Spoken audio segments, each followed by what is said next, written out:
e eu quero botar isso como primeira referência. Como é que nós mexemos no capital dentro do regime capitalista? É possível. Lembrem que Marx falou que o primeiro movimento revolucionário da classe trabalhadora foi a sua capacidade de reduzir a jornada de trabalho de 16 para 8 horas. Foi a primeira conquista revolucionária na avaliação de Marx, no século XIX ainda.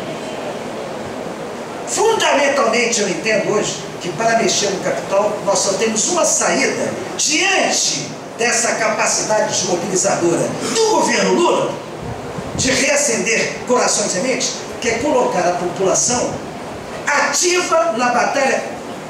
Gostaríamos todos de estar na Grécia agora, né? Ativa na batalha contra os bancos e o grande capital como principais responsáveis pela necessidade de pagar a crise e não arroxos salariais e aumentos de impostos, como se preconiza pela visão neoliberal. Então, eu acho fundamental que a gente discuta hoje a questão da reforma tributária, que vocês ouvem todo mundo é a favor da reforma tributária. Mas nós temos uma reforma tributária. Essa reforma tributária tem que partir do princípio, e todos têm que estar informados, que nossa política tributária é uma das mais escandalosamente discriminatórias do mundo. Das mais discriminatórias. Nós temos hoje, o último balanço feito pelo IPEA mostra algo assustador. Metade da nossa receita, metade da receita que bate recordes, é obtida através do consumo e dos salários, da produção. Do desconto na fonte do imposto de renda de quem trabalha e do consumo, que é uma das formas mais trágicas de ser desonesto, porque é igual aos desiguais. Ou seja, tanto eu aqui, quanto o Renato Jefferson, grande latifundiário, se formos comprar um pão, os dois pagamos o mesmo imposto pelo pão. Se formos comprar feijão, então vocês imaginem, para quem do salário pouco sobra, além daquilo que é necessário para comer, o que é o peso do chamado salário indireto. Isso faz quase metade, 47% da receita tributária está entre consumo e imposto de renda nos salários. Na outra ponta, nós temos a riqueza, o patrimônio e os rentistas. Vocês sabem quanto é que eles pagam de imposto de renda, qual é o percentual? 3%. 3% disso. Não é isso que quando Gerdau fala que quer reforma tributária, ele quer acabar. Isso ele quer que continue. Até porque o Gerdau, como dono de empresa, ele tem um privilégio especial.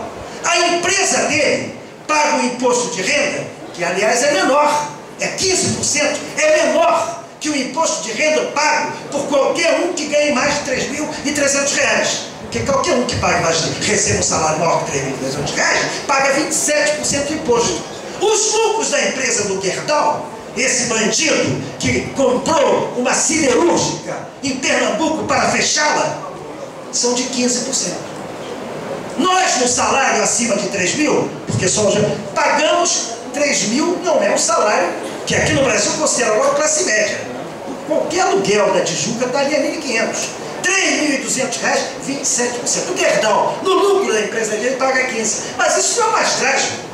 O dinheiro que vai para o bolso dele, como lucro da empresa, que ele recebe como lucro e como dividendo, como acionista, esse ele não paga o tostão de imposto. Não paga imposto. Da mesma maneira que não paga imposto, nenhuma das empresas multinacionais, quando remetem seus lucros para o exterior. Como não paga imposto, nenhum dos aplicadores da Bolsa que trazem dinheiro de fora. E em nome de trazer o dinheiro de fora do estrangeiro, grande parte do dinheiro de fora que vem é do Daniel Dantas, das Ilhas Caimã, para aplicar aqui no Brasil sem cobrar imposto. Essa é a política tributária brasileira. Denunciar isso, tornar isso explícito e dizer que isso tem que mudar, pode abalar e pode levantar as pessoas que vivem de salário. Nós temos que colocar um outro problema também na frente, fundamental, porque esse tem a ver com as sequelas que o Leomar enfrenta, a reforma agrária. E aí nós pegamos no pé do Lula e trazemos uma base social importante para nós. Por que eu digo reforma agrária? Em 1960, o Brasil tinha 60 milhões de habitantes. Só 40% estavam nas áreas urbanas. 60% desses 60 milhões estavam nas áreas rurais. Em 1970 nós éramos 90 milhões, né? Pois bem, hoje nós somos 190 milhões, dos quais apenas 20% vivem em áreas rurais. Por que isso acontece e qual é a consequência disso? Acontece por uma razão óbvia. Os grandes incentivos às grandes maracutaias que propiciaram a entrega do campo ao chamado grande agronegócio para a produção de soja e pecuária e para a destruição do campo como produtor de alimentos. Com isso, expulsando do campo o pequeno produtor que vem para a cidade. E vem para a cidade porque a miséria no campo é muito pior do que a miséria na área urbana, onde ele ao menos tem quem pedir esmola na rua. E esse fluxo desorganizado está na raiz do desequilíbrio absolutamente incontrolável dos grandes centros urbanos nacionais. Então a reforma agrária não é um problema só do MST, não. É um problema de cada um que mora no Rio de Janeiro. Daí, quando a gente acompanha a luta do Leonardo pela reforma urbana da cidade da democratização, nós temos que identificar esses dois pontos. Eu queria colocar um ponto final nessa coisa, porque eu já estou sentindo o Leonice aqui me cobrando, embora eu esteja em campanha, tem que ter privilégio para falar, porque mais que eu só pode ter o quê? Eu quero colocar um ponto mais importante final, a questão que é algo que diz muito respeito à luta que Chico desenvolve na Câmara, que é reforma política. Agora, a reforma política tem coisa que vai doer na gente também, mas que nós temos que assumir. Eu me lembro quando eu cheguei na bancada do PT, em 1994, não toda, mas 75% da bancada tinha a mesma posição que eu. Nós éramos contra emenda individual. Quando eu saí, em 2002, só tinha os 3 ou 4 que não faziam emenda individual. A orçamento, claro. O que é essa emenda individual orçamento? Quando houve lá, vocês alguns lembram ainda, quando houve a CPI dos anões, uma das recomendações da CPI dos anões que derrubou o Collor era exatamente acabar com essa emenda individual. A emenda individual é uma gorjeta que o Executivo coloca para cada deputado ou para cada bancada estadual, em que ele apresenta as obras que podem ser feitas com aquele dinheiro. Essa gorjeta não alcança 30% do total do orçamento. Agora, aquilo que o governo gasta em juros de serviço da dívida, nenhum deputado pode mexer. É inconstitucional fazer emenda que diga não pode fazer um pagamento de juros de serviço da dívida, que, por exemplo, que passe de 7% do PIB. Você não pode fazer isso, porque essa parte é intocada. Criou-se na Constituição o orçamento autorizativo, no qual a emenda passa a ser o direito do deputado fazer essa emenda individual. E aí está a grande picaretagem. Porque na emenda individual, é claro que tem muitas que são corretas. Gente que se preocupa com a universidade local, gente que se preocupa com o hospital público local, gente que se ocupa com política habitacional local. Tem até alguns que tem isso. Agora, a grande maioria faz universidade própria, faz hospital próprio e faz condomínios de luxo próprio por conta de emendas endereçadas a ONGs que, no fundo, eles controlam. Quando não fazem outra picaretagem maior no acordo com os empreiteiras, que é o quê? 10% na hora de botar no orçamento e mais 10% na hora de liberar no Ministério. Quando falamos em combate à corrupção no Parlamento, essa tem que ser uma coisa. E a segunda questão fundamental, e eu vou terminar aqui, é a luta por algo que está acontecendo na Inglaterra agora.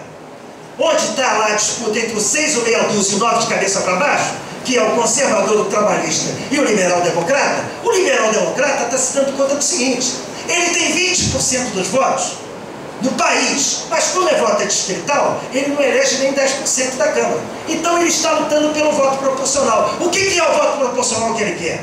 A cada cidadão, um voto. Ou seja, soma o total de votos de cada um, aquilo vai dar a proporcionalidade da Câmara.